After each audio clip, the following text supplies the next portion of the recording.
नमो नमः। मैं हूँ दिव्यज्योति दास। आप सभी को लर्न संस्कृत चैनल में स्वागत है। जैसे कि प्रीवियस वीडियो में हम लोगों ने आकारांत स्त्रीलिंग शब्द के बारे में डिस्कस किया था, तो आज हम डिस्कस करेंगे ईकारांत स्त्रीलिंग शब्द के बारे में। ई मीन्स बड़ी ई, ईकारांत स्त्रीलिंग शब्द। आइए प्रारंभ करते हैं।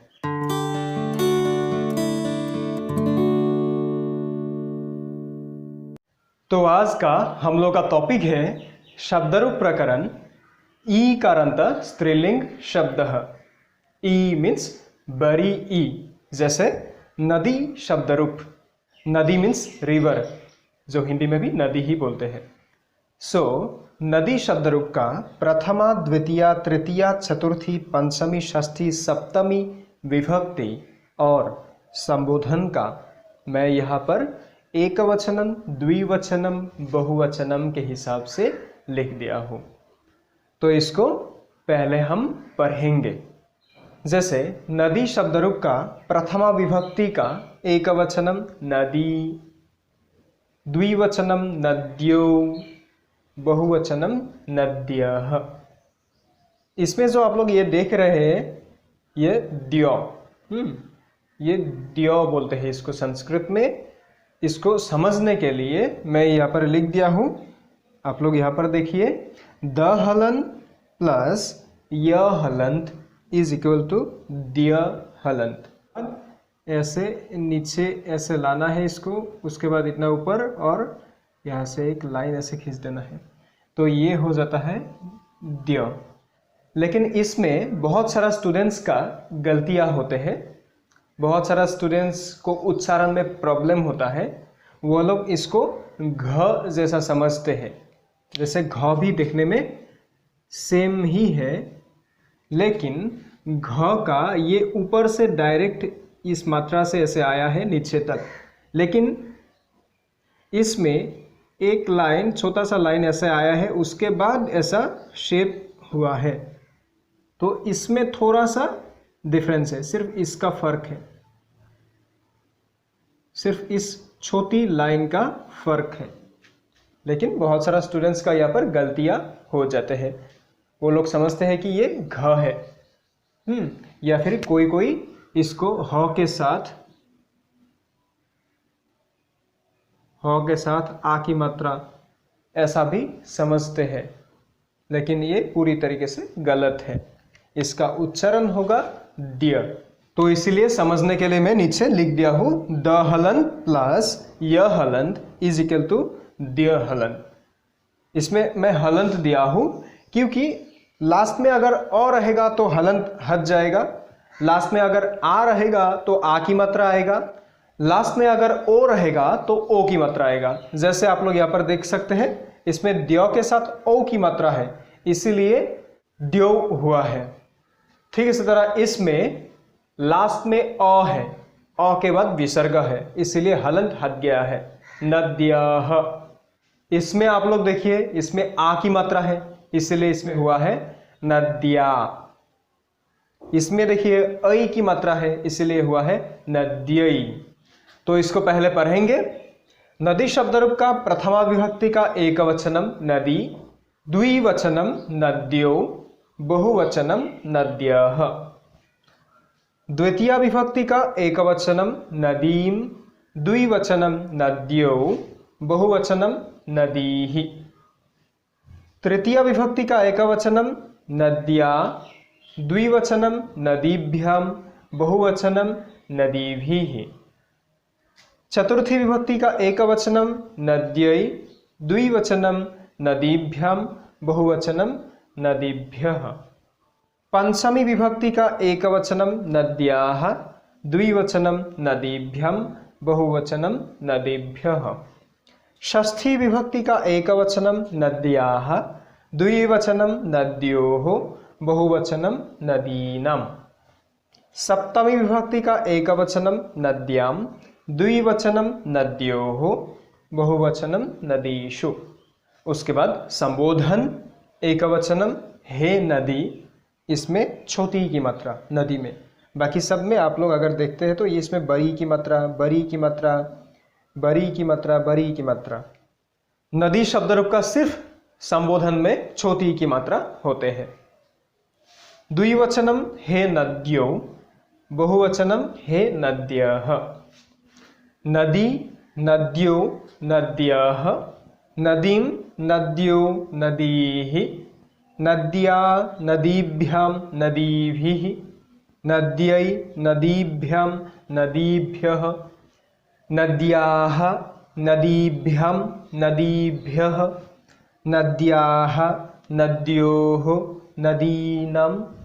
नद्यां, नद्योः, नदीषु। हे नदी, हे नद्यो, हे नद्यः। तो इसका अभी मीनिंग पढ़ेंगे। जैसे प्रथमा विभक्ति में होता है ने या फिर एक। अगर एक नदी होगा, एक रिवर होगा, तो इसको बोलेंगे नदी। अगर दो रिवर होगा तो उसको बोलेंगे नद्यो। अगर बहुत सारा रिवर होगा तो उसको बोलेंगे नद्यः।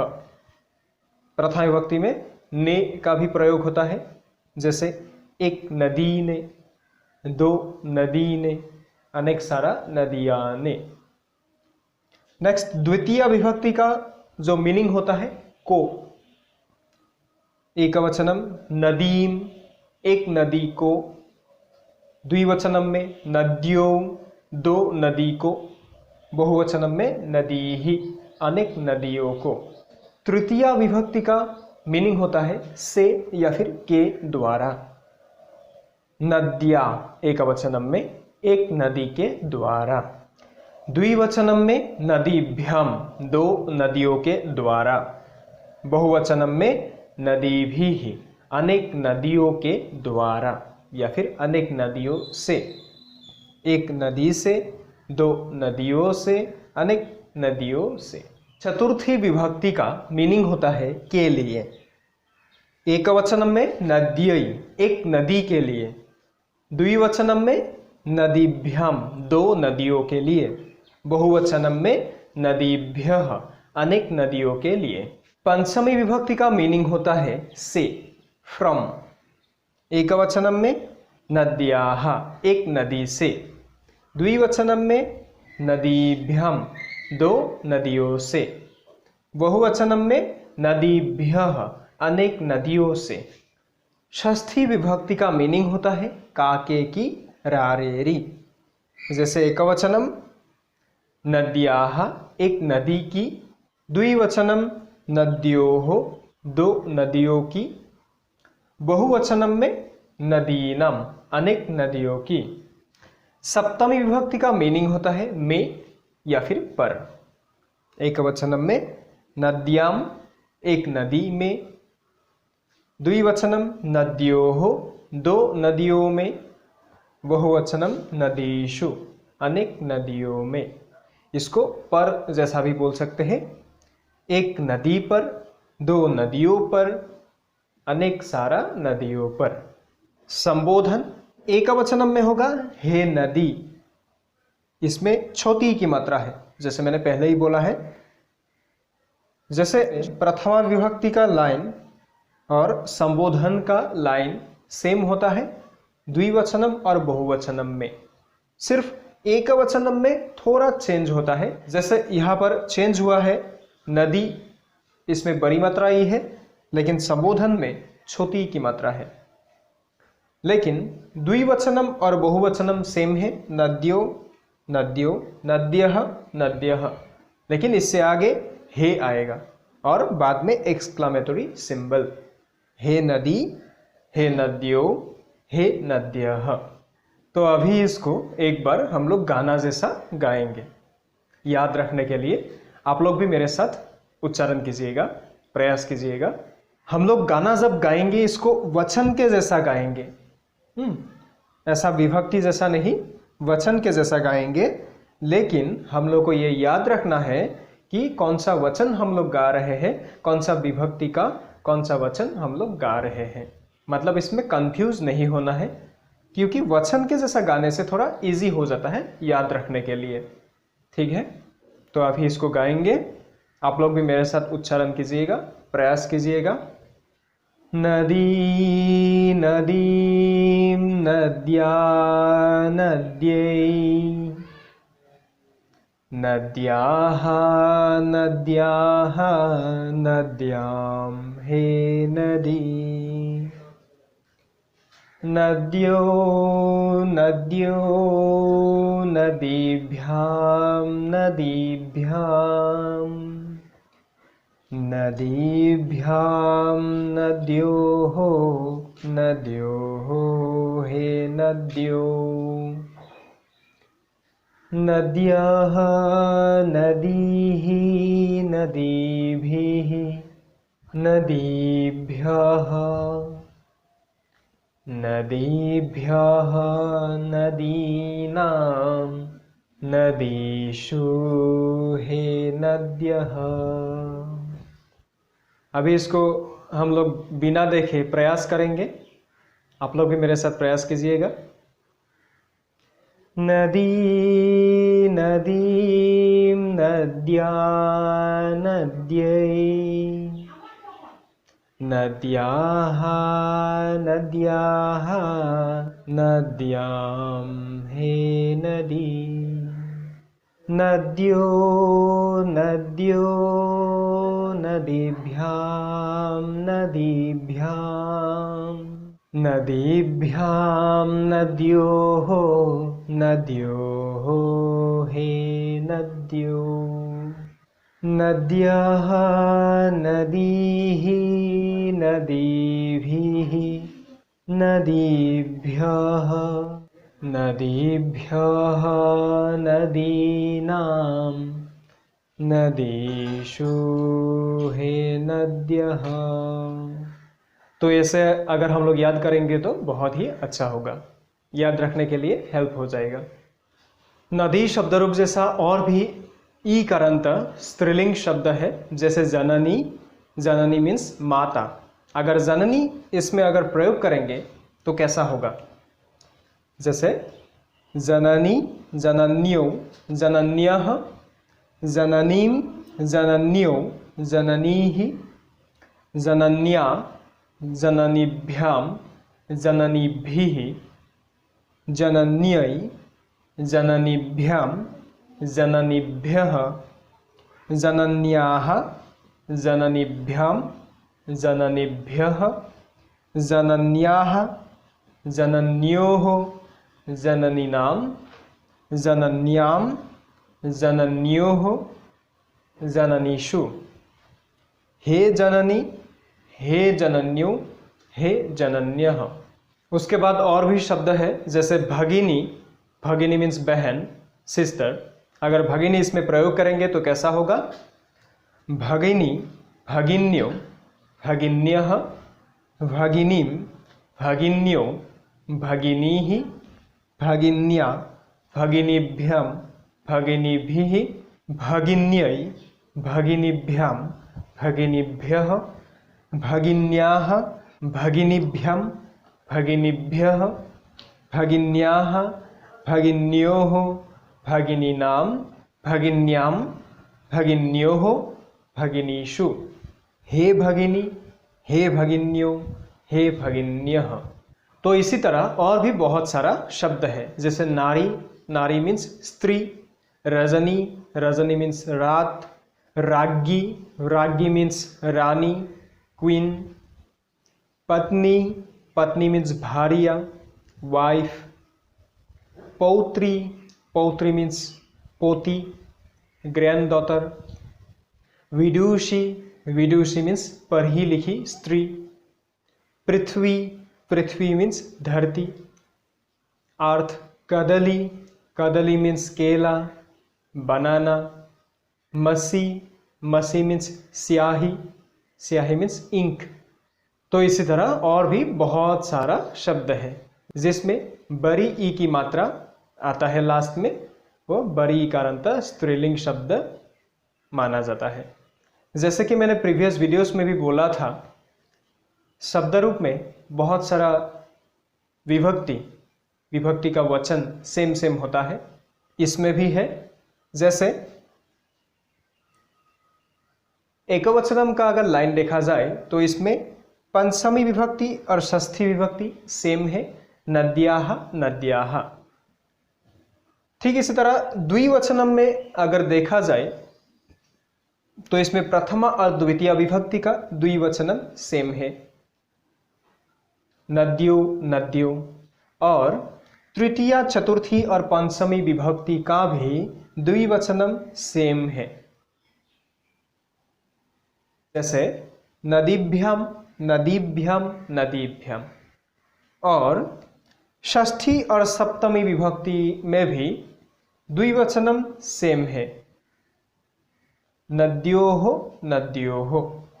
ठीक इसी तरह बहुवचनम में भी अगर देखा जाए चतुर्थी और पंचमी विभक्ति का बहुवचनम सेम है, नदीभ्यः नदीभ्यः। इसके बाद संबोधन में प्रथमा विभक्ति के साथ सेम होता है, एक वचन को छोड़कर, जैसे द्विवचनम और बहुवचनम।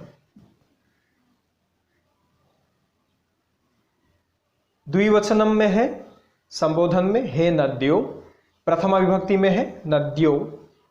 ठीक इसी तरह संबोधन का बहुवचन में है हे नद्यः, प्रथमा विभक्ति का बहुवचन में है नद्यः। सेम होता है, सिर्फ इसमें हे और एक्सक्लेमेटरी सिंबल आता है जो संबोधन का चिन्ह होता है। तो इसमें याद रखने के लिए अच्छा हो गया है कि जहां जहां ये वर्ड रिपीट हो रहा है या फिर सेम सेम होता है 2 या 3 लाइनों के लिए, वहां पर सिर्फ एक वर्ड लर्न करने से हो जाता है। तो इसके बाद और एक ऐसा शब्द लिया है जो बड़ी ई मात्रा है, जिसमें जैसे स्त्री, इसमें भी बड़ी ई की मात्रा है, लेकिन ये शब्द नदी शब्द रूप जैसा नहीं होता है, थोड़ा थोड़ा इसमें चेंजेस है। कहाँ कहाँ चेंजेस है मैं बताऊंगा अभी। तो इस शब्द का नाम है स्त्री, लेकिन इसमें भी स्टूडेंट्स को बहुत ज़्यादा कंफ्यूज हो जाता है या फिर वो लोग गलतियां करते हैं अनजाने में। जैसे ये स्त्री है, ये वो लोग लिखने में कभी कभी ऐसा लिख देते हैं, जैसे ये जो स्त्र है, स्त्र को वो लोग स्र जैसा लिख देता है, यह है स्र, और ये है स्त्र। इसमें डिफरेंट क्या है, ये 100 के बाद ये जो मात्रा आप लोग देख रहे हैं, ये 100 के बाद डायरेक्ट रॉ का मात्रा, ये जो नीचे है ये रॉ का मात्रा। जैसे क के साथ ऐसे यूज कर सकते हैं, ग के साथ ऐसे यूज कर सकते हैं,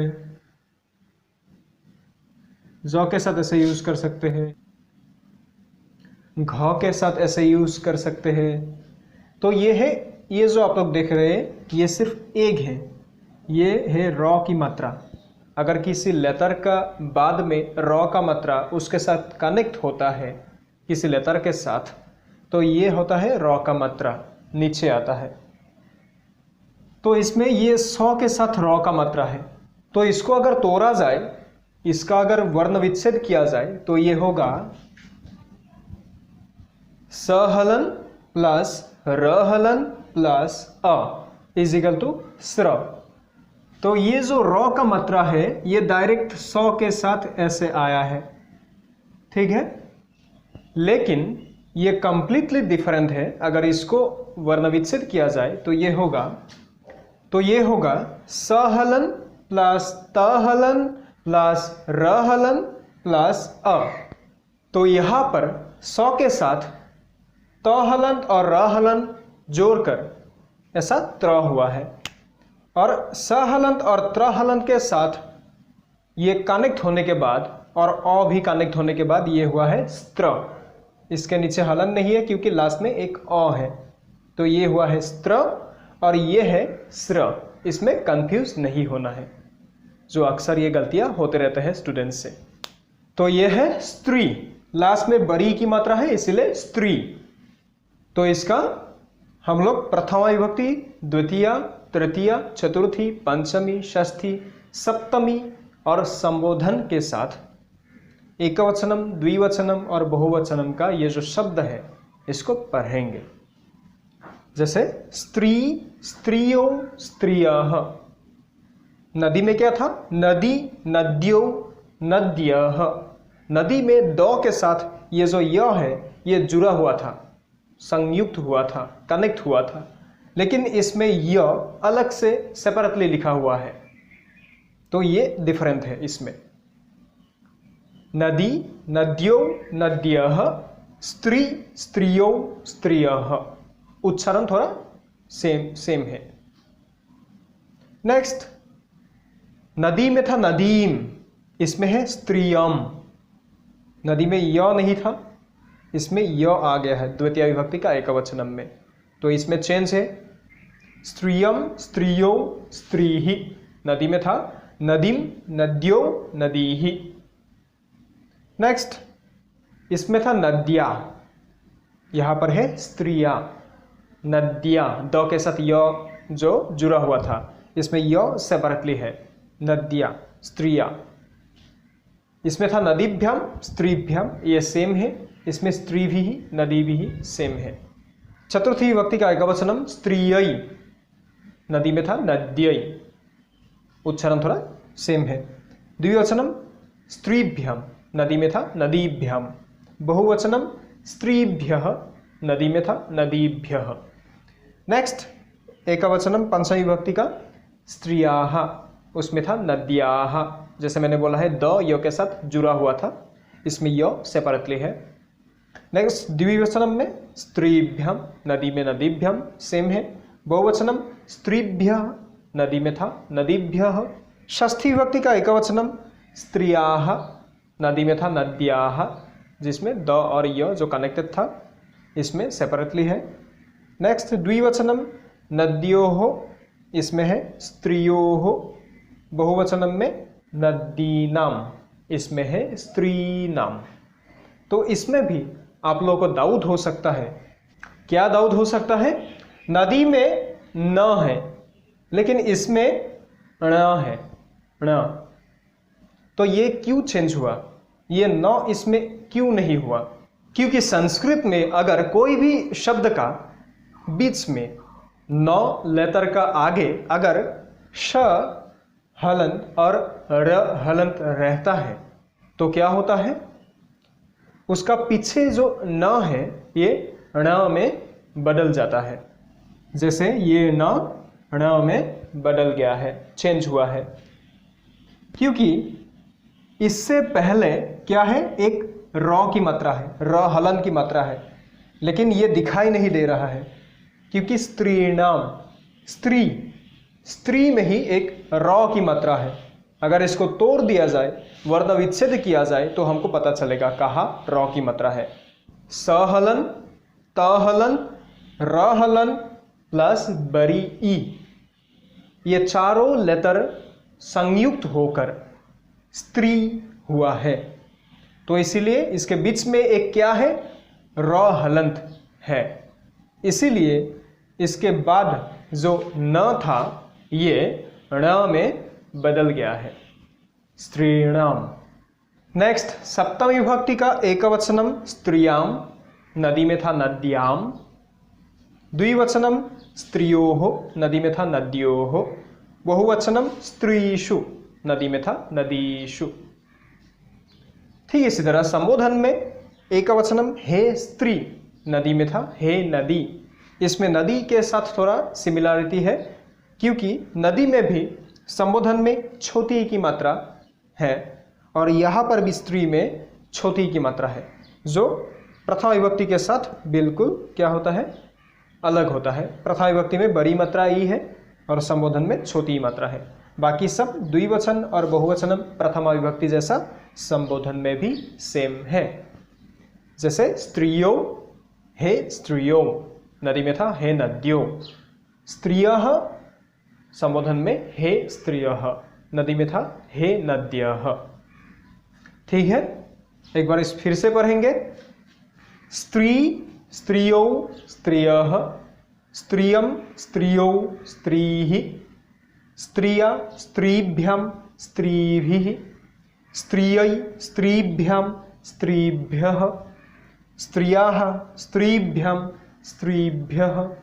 स्त्रियाः, स्त्रियोः, स्त्रीणां।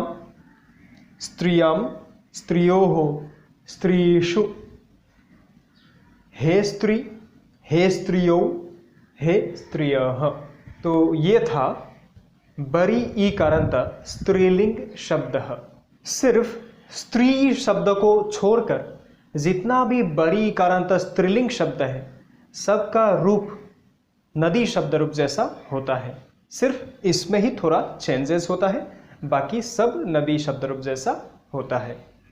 तो आज हम लोगों ने बरी ईकारांत स्त्रीलिंग शब्द के बारे में जितना भी डिस्कशन किया है, कहाँ कहाँ चेंज होता है उसके बारे में, या फिर किसका उच्चारण कैसा होता है इसके बारे में, कैसे याद रखना है इसके बारे में, जितना भी हम लोगों ने डिस्कशन किया है यहाँ पर ही समाप्त होता है। मैं उम्मीद करता हूँ आप सभी को समझ आ गया होगा। अगर आप लोगों को कुछ डाउट है या फिर आप लोग कुछ पूछना चाहते हैं तो कमेंट सेक्शन में आप लोग पूछ सकते हैं। नेक्स्ट वीडियो में हम लोग एक दूसरा टॉपिक के साथ मिलेंगे, तब तक देखते रहिए मेरा चैनल। अगर मेरा वीडियो आप लोगों को पसंद आया है तो लाइक कीजिए, शेयर कीजिए और सब्सक्राइब कीजिए। साथ ही बेल आइकन भी क्लिक कर दीजिएगा, तब आप लोगों को नोटिफिकेशन मिल जाएगा जब जब मैं वीडियो अपलोड करूँगा। और एक बात, अगर आप लोगों ने मेरा प्रीवियस वीडियो नहीं देखा है तो लेफ़्ट साइड का स्क्रीन में आपका प्रीवियस वीडियो आ जाएगा, उसमें आप क्लिक करके देख सकते हैं। धन्यवाद।